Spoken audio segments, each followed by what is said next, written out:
ಇದು ದೊಡ್ಡಮ್ಮ ದೇವಸ್ಥಾನದ ಅಂಗಳ. ಇಲ್ಲಿ ಎಲ್ಲ ದೇವದೇವಿಯರ ಆಸ್ಥಾನ ಇದೆ. ಇದರ ವಿವರ ನಾನು ನಿಮ್ಗೆ ತಿಳಿಸ್ತೇನೆ.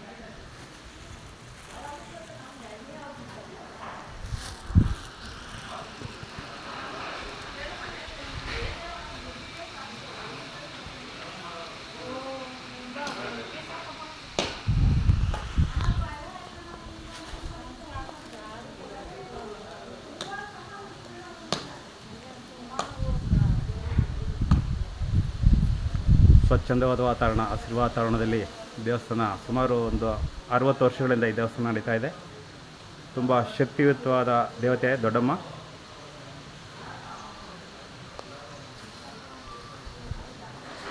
ನಾವು ಈಗ ದೇವಸ್ಥಾನದ ಮುಂಭಾಗದಲ್ಲಿದ್ದೇವೆ.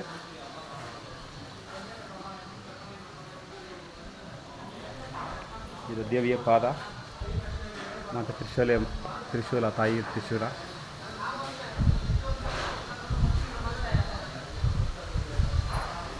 ದೇವಸ್ಥಾನದ ಪ್ರಾಂಗಣ, ಭಕ್ತಾದಿಗಳೆಲ್ಲ ಪೂಜೆಗೋಸ್ಕರ ಪೂಜೆ ಮಾಡ್ಕೊಂಡು ಕಾಯ್ತಾ ಇದ್ದಾರೆ.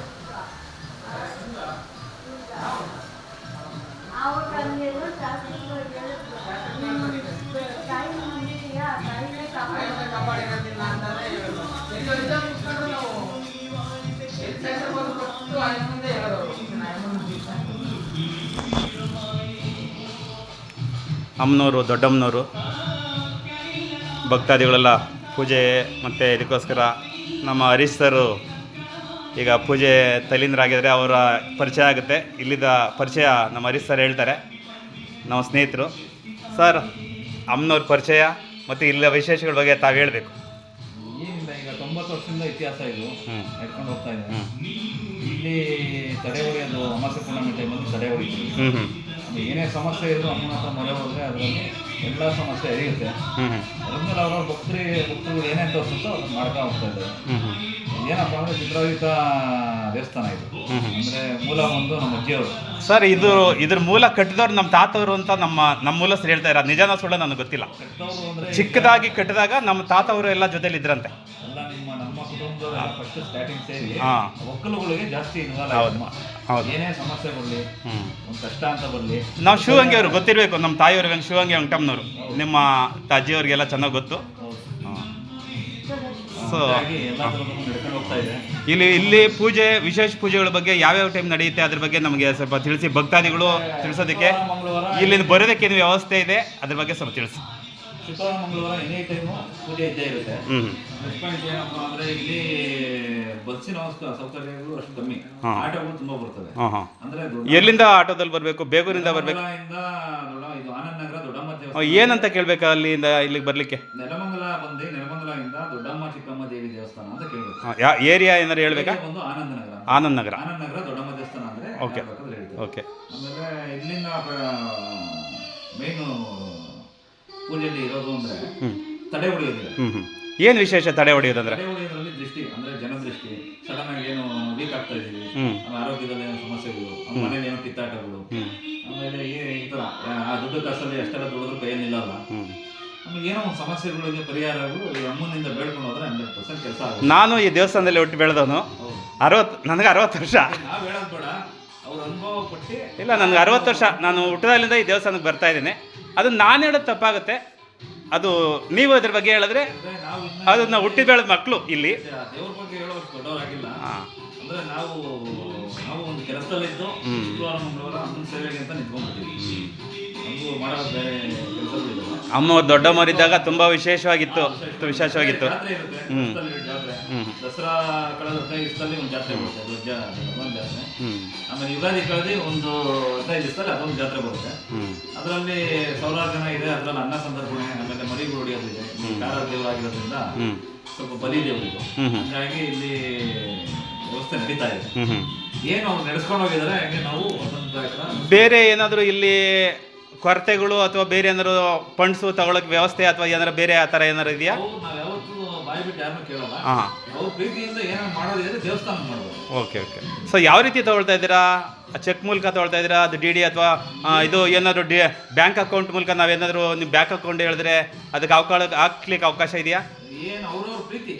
ದೇವಸ್ಥಾನ ದೇವಸ್ಥಾನಕ್ಕೆ ಈ ತರ ಮಾಡ್ತಾ ಇದೀವಿ, ಇಲ್ಲ ನಾವು ಅನ್ನ ಸಂದರ್ಭ ಮಾಡಿಸ್ತೀವಿ, ಇಲ್ಲ ಅಂದ್ರೆ ನಾವು ಇನ್ನೊಂದು ದೇವಸ್ಥಾನಕ್ಕೆ ಈ ತರ ಒಂದು ಇರೋದಕ್ಕೆ ಆಮೇಲೆ ಅದನ್ನ ಕಟ್ಟಡ ಕಟ್ಟಿಸ್ತೀವಿ, ಆತರ ಏನ್ ನಾವು ನಡೆಸ್ಕೊಂಡ್ರೆ ಮಾಡ್ಬೋದು. ಮುಂದೆ ಛತ್ರ ಮಾಡುವಂತ ಇದು ಇದೆ ಬಡ ಜನಗಳಿಗೆ, ಯಾರೇ ಬರ್ಲಿ.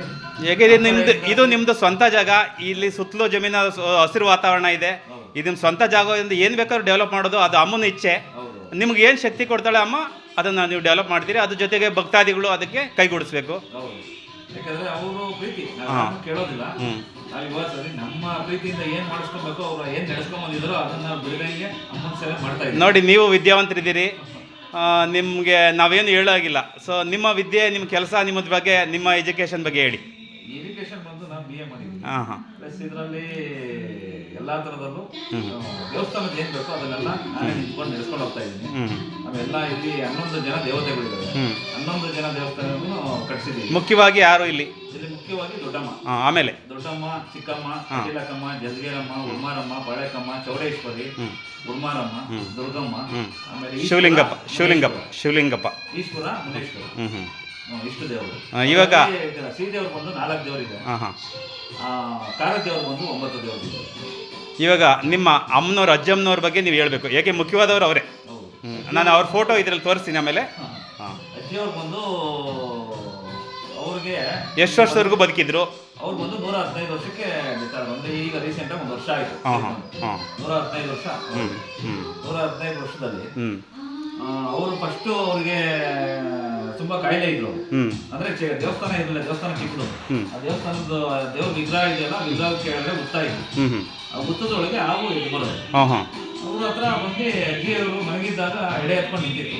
ತಾತ ಅವ್ರು ಏನೋ ಭಯ ಬಿದ್ದಿದೆ, ಏನೋ ಕಚ್ಬಿಟ್ಟಿದೇನೋ, ಅಜ್ಜಿಯವ್ರಾಗಿ ಮನೆ ಬಿಟ್ಟಿದ್ದಾರೆ ಅಂತ ಹಾವು ನಡೆಯಬಹುದು. ಆ ಹಾವು ಅಲ್ಲಿ ಮಾಯ ಆಗಿ ಇಲ್ಲಿ ಬಂದು ನೆಲೆಸಿದೆ. ಇಲ್ಲಿ ಬಂದು ನೆಲೆಸಿರೋದ್ರಿಂದ ಅಲ್ಲೇ ಉದ್ಭವ ಆಯಿತು. ಆಮೇಲೆ ಹಿಂಗೆ ಯಾರೋ ಭಕ್ತರುಗಳು ಬಂದ್ರು, ಕಾಯಿಲೆ ಅಂತ ಬಂದ್ರು, ಕಾಯಿಲೆ ಮೇಲೆ ಅಂತ ಹೋಯ್ತು. ಒಂದೊಂದು ಸಮಸ್ಯೆ, ಪ್ರತಿಯೊಂದು ಸಮಸ್ಯೆಗೂ ಪರಿಹಾರ ಆಯ್ತಾ ಹೋಯ್ತು. ಪರಿಹಾರ ಆಗಿರೋದ್ರಿಂದ ಈ ಮಟ್ಟಿಗೆ ಜನ ಎಲ್ಲಾ ತರ ಸೇರ್ತಾ ಇದ್ದಾರೆ. ಆಮೇಲೆ ಮೇನ್ ಏನಪ್ಪಾ ಅಂದ್ರೆ ಒಬ್ಬರಿಗೆ ತುಂಬಾ ಫೇವರೇಟ್ ಆಗಿದೆ. ಆಮೇಲೆ ಶಕ್ತಿ ದೇವತೆ ಮೇನ್, ಏನೇ ಕೆಲಸ ಹರಿಸ್ಕೊಂಡ್ರು ಕೆಲಸ ಆಗುತ್ತೆ. ಅದು ನಾವ್ ಹೇಳೋದ್ ಬೇಡ, ಅವ್ರು ಬಂದು ಅದ್ರ ಫಲ ತಗೊಂಡ್ರೆ ಅದ್ರ ಅನುಭವ ಅವ್ರಿಗೆ ಗೊತ್ತಾಗುತ್ತೆ. ಇವಾಗ ಅಮ್ಮನವ್ರ ಬಗ್ಗೆ ಹೇಳ್ಬೇಕು ನೀವು, ದೊಡ್ಡವರು. ಇವಾಗ ಈಗ ಇದನ್ನ ದೇವಸ್ಥಾನ ನಡ್ಸ್ಕೊಂಡು ಹೋಗ್ತಾ ಇದ್ರಲ್ಲ, ಅವ್ರ ಹೆಸರು, ಇಷ್ಟು ವರ್ಷ ಹೇಗೆ ನಡ್ಸ್ಕೊಂಡ್ ಬರ್ತಾ ಇದ್ದಾರೆ ಅದ್ರ ಬಗ್ಗೆ ತಿಳಿಸಿ. ಇದ್ರ ಮೂಲ ಬಂದು ಕೆಂಪಮ್ಮ ಅಂತ. ಅವ್ರು ಬಂದು ನಿಮ್ಗೇನಾಗಬೇಕು? ನಮ್ಗೆ ಅಜ್ಜಿಯವರು. ನಿಮ್ಮ ತಂದೆಯವರ ತಾಯಿಯವರ? ತಂದೆಯವರ ತಾಯಿ. ಅವ್ರಿಗೆ ಮಕ್ಕಳು ಇರಲಿಲ್ಲ. ನಮ್ಮ ತುಂಬಾ ವರ್ಷಗಳ ನಂತರ ನಮ್ಮ ತಂದೆಯವರು ಹುಟ್ಟೋದು. ನಮ್ಮ ತಂದೆಯವರು ಹುಟ್ಟಿದಾಗ ಇದನ್ನ ಫಲನ ಅಮ್ಮನಿಂದ ಅವ್ರಿಗೆ ಸಮಸ್ಯೆ, ಇದು ಎಲ್ಲಾ ತರ ಕ್ಲಿಯರ್ ಆಯ್ತು. ಅವ್ರಿಗೆ ಆರೋಗ್ಯದ ತುಂಬಾ ಸಮಸ್ಯೆ ಬರ್ತಿತ್ತು. ಆಮೇಲೆ ಅಮ್ಮ ಒಲಿತಾ ಹೋಯ್ತು. ಅವ್ರಿಗೆ ಅವ್ರೇನಿಲ್ಲ, ನಿಂಬೆಹಣ್ಣು ಇಟ್ಕೊಂಡು ತಗೋಪ ಒಳ್ಳೇದಿಲ್ಲ. ನಾವು ಅದನ್ನ ಪಡ್ಕೊಂಡಿದೀವಿ. ನನಗೆ 60 ವರ್ಷ ಆಗಿದೆ, ನಾ ಅದ್ರ ಫಲ ಪಡ್ಕೊಂಡಿದ್ವಿ. ತುಂಬಾ ಇಷ್ಟ, ಯಾಕಂದ್ರೆ ಅಜ್ಜಿ ಜೊತೆ ಇದ್ದವರೆಲ್ಲ ತುಂಬಾ ಅನುಭವ ಪಟ್ಟಿದ್ದಾರೆ. ಯಾಕಂದ್ರೆ ನಮ್ಮ ತಾಯಿ, ನಮ್ಮ ಅಜ್ಜಿ ಅವರೆಲ್ಲರೂ ನಾವು ಚಿಕ್ಕ ಮಕ್ಕಳಿಂದ ಬುದ್ಧಿ ಬಂದಾಗಲಿಂದ ನಾವು ಈ ದೇವಸ್ಥಾನ ಬಂದು ಹೋಗ್ತಾ ಇದೀವಿ. ಇವತ್ತೇನು ತಾಯಿ ಬಗ್ಗೆ ವಿಡಿಯೋ ಮಾಡುವಂತ ಅವಕಾಶ ನಮ್ಗೆ ಕೊಟ್ಟಿದ್ದಾರೆ. ಆಮೇಲೆ ಖಂಡಿತ ಎಲ್ಲರಿಗೂ ಮುಟ್ಲಿ. ಆಮೇಲೆ ಇಲ್ಲಿ ಏನ್ ಅಮ್ಮನ್ ನೋಡಿದಾರೋ ಅವರೆಲ್ಲರಿಗೂ ಎಲ್ಲ ಫಲ ಸಿಗ್ಲಿ. ಇದು ನೀವು ಇಲ್ಲಿ ಅಡ್ರೆಸ್ಸು ಯಾವ ಗ್ರಾಮ, ಯಾವ ತಾಲೂಕು, ಇಲ್ಲಿ ಹೇಗೆ ಬರಬೇಕು, ಬೆಂಗಳೂರು ಗ್ರಾಮ, ಇದು ಪೂರ್ತಿ ಡೀಟೇಲ್ಸ್ ಇದು ತಿಳಿಸ್ತೀರಾ? ಬಂದು ಬೆಂಗಳೂರು ಡಿಸ್ಟಿಕ್, ಬೆಂಗಳೂರು ಗ್ರಾಮಾಂತರ, ಬೆಂಗಳೂರು ಗ್ರಾಮಾಂತರ, ನೆಲಮಂಗಲ ಡಿಸ್ಟಿಕ್, ನೆಲಮಂಗಲ ತಾಲೂಕು. ಆಮೇಲೆ ಬೇಗೂರು ಪಂಚಾಯತಿ ಬರುತ್ತೆ, ಕರ್ನಾಟಕ ಸ್ಟೇಟಿಗೆ ಬರುತ್ತೆ. ಹೌದು, ಕರ್ನಾಟಕ ಸ್ಟೇಟಿಗೆ ಬರುತ್ತೆ. ಬೇಗೂರು ಪಂಚಾಯತಿ ಬರುತ್ತೆ. ಆನಂದ್ ನಗರ ದೊಡ್ಡಮ್ಮ ದೇವಸ್ಥಾನ ಅಂದ್ರೆ ನೆಲಮಂಗಲದಲ್ಲಿ ಯಾರು ಯಾವ ಆಟೋದವ್ರು ಬೇಕಾದ್ರೂ ಬಂದು ಬರ್ತಾರೆ. ಲೊಕೇಶನ್ ಇವಾಗ ಅವ್ರು ಶೇರ್ ಮಾಡಿರ್ತೀನಿ, ನೀವು ಯಾರು ಬೇಕಾದ್ರೂ ವಿಸಿಟ್. ನಾನು ಇದರಲ್ಲಿ ಲೊಕೇಶನ್ ಶೇರ್ ಮಾಡ್ತೀನಿ, ತೊಂದರೆ ಇಲ್ಲ. ಆಮೇಲೆ ನಿಮಗೆ ಅಡ್ರೆಸ್ ಇದು ಮಾಡಿ. ನೀವು ಹರೀಶ್ ಸರ್, ನಿಮ್ಮ ಬಗ್ಗೆ ನಮ್ಗೆ ಗೊತ್ತು, ನಾವು ಚಿಕ್ಕದ್ರಿಂದ ನೋಡಿದ್ದೀವಿ. ನಿಮ್ಮ ಬಗ್ಗೆ ನಾವೇನು ಇದು ಮಾಡೋಂಗಿಲ್ಲ. ಸೊ ಅಮ್ಮನವ್ರ ದರ್ಶನ ಮತ್ತು ಅಮ್ಮನವ್ರ ದರ್ಶನ ಅಮ್ಮ ಇಡೀ ಪ್ರಪಂಚಕ್ಕೆ ತೋರಿಸೋಣ. ಮಿಕ್ಕಿದ್ದು ಅಮ್ಮನ ಸೇರಿದ್ದು, ನಮ್ಮ ಕರ್ತವ್ಯ ನಮ್ಮದು ಅಷ್ಟೇ. ನಿಮ್ಮ ಅಪ್ಪಣೆ ಮೇರೆಗೆ ವಿಡಿಯೋ ತೊಗೊಳ್ತಾ ಇದ್ದೀನಿ, ಶುರು ಮಾಡಿದೆ. ಆಮೇಲೆ ಪರ್ಮಿಷನ್ ತೊಗೊಳ್ತಾ ಇದ್ದೀನಿ, ಬೇಜಾರು ಮಾಡ್ಕೊಡಿ. ಯಾಕೆಂದ್ರೆ ನಾನು ಚಿಕ್ಕದ್ರಿಂದ ಬರ್ತಾ ಇದ್ದೀನಿ, ಆ ಸಲಿಗೆ ತೊಗೊಂಡಿದ್ದೀನಿ. ಖಂಡಿತ. ಯಜಮಾನ್ರೆ ನಮಸ್ಕಾರ. ತಮ್ಮ ಹೆಸರು? ಯಾವ ಊರಿನವರು? ಇಲ್ಲಿ ಎಷ್ಟು ವರ್ಷದಿಂದ ಬರ್ತಾ ಇದ್ದೀರಿ? ಇಲ್ಲಿಂದ ಪಡೆದ ಅನುಭವ ಏನು ಕಷ್ಟಕ್ಕೋಸ್ಕರ ಬಂದಿರಿ ಇಲ್ಲಿಗೆ ನೀವು? ನಿಮಗೆ ತೊಂದರೆ ಎಲ್ಲ ವಾಸಿ ಆಗಿದೆಯಾ? ಏನು ತೊಂದರೆ ಇದ್ದೆಲ್ಲ ಇದಾಗಿದೆಯಾ? ಇವಾಗ ಮೊಮ್ಮಗಳ ಯಾರಿದು? ಮಗಳು. ನಿಮ್ಮ ಮಗಳೇನಾ? ನಿಮ್ಮ ವಯಸ್ಸು ನೋಡಿದ್ರೆ ನಿಮ್ಮ ಮಗಳು ಅಂತ ಅನ್ಸಲ್ಲ, ಅದಕ್ಕೆ ಕೇಳಿದೆ, ಬೇಜಾರು ಮಾಡಿ. 48? ನನಗೆ 60 ನೋಡಿ. 4ನೇ ತಾರೀಕು ಬರ್ತ್ಡೇ ನಂದು. Very good. 48 ಆದ್ರೂ ಇರಲಿ, ಲೇಟ್ ಆಯ್ತು. ತಪ್ಪೇನು. ನಾನು ನಮ್ಮ ತಂದೆ ತಾಯಿಗೆ 8 ವರ್ಷ ಲೇಟಾಗಿ ಹುಟ್ಟಿದ್ದು. ಅಮ್ಮನ ಅದ್ರ ಇದರಲ್ಲೇ ನಾವು ಅವರಿಂದ ಹುಟ್ಟಿದವ್ರು. ನಾವು ಕಷ್ಟದಾಗಿ ಮದುವೆ ಆಗೋದು ಲೇಟ್ ಆಯ್ತು. ಶಿವಲಿಂಗಪ್ಪನ ವರದಿಂದ ಹುಟ್ಟಿದ್ದು, ಅದಕ್ಕೆ ನಾನು ಶಿವರಾಜ್ ಅಂತ ಹೆಸರಿಟ್ರು. ನಾವು ಬಂದ್ಮೇಲೆ ನಮ್ಮ ಕೆಲ ಇದಾಗಿ ಓದ್ತಿದ್ವಿ. ಒಂದು ಮಧ್ಯಾಹ್ನದ ಯಾವುದೋ ಒಂದು ರಿಲೀಸ್ ಗ್ರಾಂಟ್ ಆಗ್ಬೇಕಾಯ್ತು ನಮ್ಗೆ. 30 ವರ್ಷ 95ರಿಂದ ಹೈಕೋರ್ಟಾಗ ಅಲ್ಲೂ ಇದು ಮಾಡಿದ್ರೆ ಒಂದು 22ನೇ ತಾರೀಕು ಖಾತೆನೂ ಆಯಿತು, ರೀಗ್ರಾಂಟ್ ಆಯಿತು. ತಾಯಿ ನಾವು ಎಲ್ಲ ಅಷ್ಟೇ ಸರ್, ನಂಬಿಕೆನೇ ದೇವರು. ಇಲ್ಲಿ ನಂಬಿಕೆ ಮೊದಲು ಮುಖ್ಯ. ನಂಬಿಕೆ ಇಲ್ಲ ಅಂದ್ರೆ ನೀವು ಎಲ್ಲೂ ಬದುಕಲಿಕ್ಕೆ ಆಗಲ್ಲ. ಸೈಟ್ರಿ ಮಾಡ್ಬೇಕು, ಅದು ಮಾಡ್ಬೇಕು, ಇದು ಮಾಡ್ಬೇಕು, ಮನೇನು ಕಟ್ಕೊಂಡು ಪೊಸಿಷನಾಗಿ ಇದ್ರಿ ನಾವು. ಆದರೂ ತಾಯಿ ನಮ್ಮನ್ನು ಅನುಗೊಳಿಸಿ ಎಲ್ಲ ಸರ್. ಇವಾಗ ನಾವು ಆ ಯಮ್ಮನ ಆಶೀರ್ವಾದನ ಬದುಕ್ತಾ ಆ ಯಮ್ಮನ ನೆನೆಸ್ಕೊಂಡ್ರೆ ಸಾಕು, ನಮ್ಮ ಭಯ ಎಲ್ಲ ಹೋಗುತ್ತೆ. ಅದು ನಮ್ಮ 60 ವರ್ಷದಿಂದ ಆ ಇದರಲ್ಲೇ ಇದ್ದೀವಿ. ನಮ್ಮ ಮಕ್ಕಳು ಕೂಡ ಚೆನ್ನಾಗಿ ಇಟ್ಕೊಂಡಿದ್ದಾರೆ. ಅಮ್ಮ ಕಾಪಾಡ್ತಾ ಇದ್ದಾರೆ.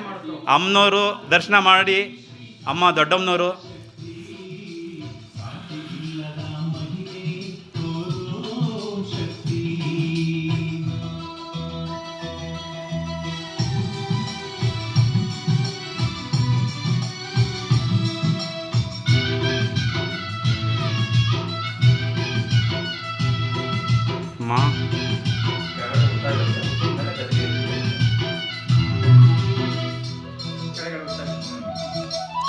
ಉತ್ತದ ಮೇಲೆ ಗದ್ಗೆ ಇರೋದು. ಇವಾಗ ಉತ್ತ ಕಾಣ್ತಾ ಇಲ್ಲ. ಮಾತಾ, ನಿನ್ನ ವಿಡಿಯೋ ತೆಗೆಯೋ ಶಕ್ತಿ ನನಗೆ ಕೊಟ್ಟಿದೀಯಾ. ಎಲ್ಲ ಒಳ್ಳೇದಾಗಲಿ ಅಂತ ಅರಸು. ರಾಜು ಶಿವಂಗೆ ನಿನ್ನ ಭಕ್ತ, ನಿನ್ನ ವಿಡಿಯೋನ ಅಪ್ಲೋಡ್ ಮಾಡ್ತಾಯಿದ್ದೀನಿ. ನಿಂದ ಎಲ್ಲ ಒಳ್ಳೇದಾಗಲಿ. ರಾಜು ಶಿವಂಗೆ ಯೂಟ್ಯೂಬ್ ಚಾನಲಿಂದ. ಸೊ ಎಲ್ಲ ಸಬ್ಸ್ಕ್ರೈಬ್ ಮಾಡ್ಕೊಳ್ಳಿ, ಶೇರ್ ಮಾಡಿ. ಶಿವರಾಜು.